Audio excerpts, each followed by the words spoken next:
I actually died twice. And yeah, it's a miracle, I suppose.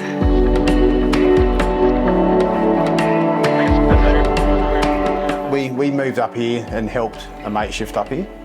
And in doing that, there was something about the place that attracted us. And and then we found this place to rent. We had all the carpets in here, which didn't seem to be a problem at the time.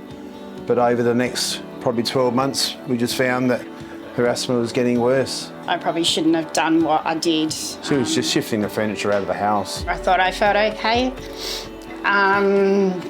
But then it was, it was a feeling I had to say to Richard, my goodbyes. I had to say, I'm sorry, love, goodbye.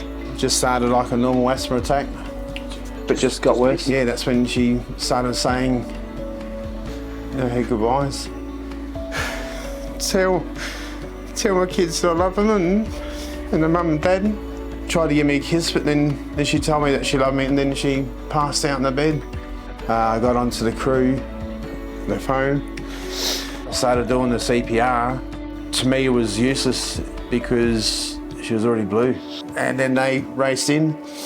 Jack was in first. As I came in the room, I could see Colleen completely unresponsive. Her face was blue, her arms were blue and grey, and her lips were a dark blue.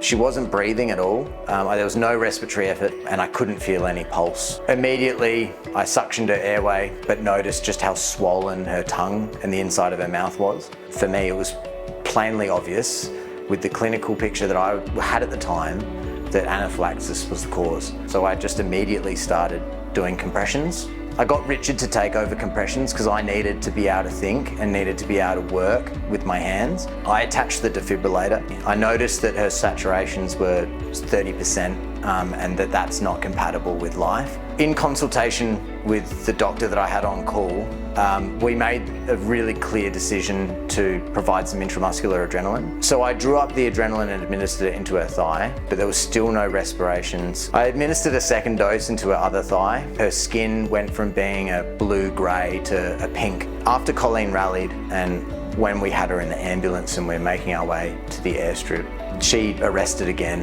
and we'd already been fighting for hours. At this stage, this is 2 o'clock in the morning and we're on the middle of a road in the middle of nowhere with a patient that's arrested again. I administered more adrenaline, managed her airway and started compressions again. Colleen rallied after that adrenaline and those compressions, and she maintained her own airway. So we made it straight to Roxby Downs Health Service as quick as we possibly could.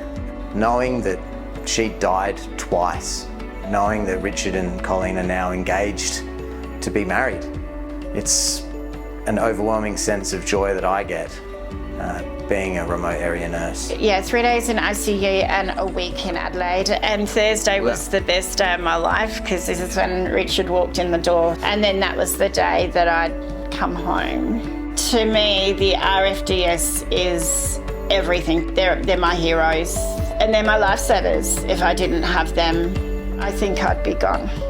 I love them. I just love them. I can't say much more than that. I admire them and love them.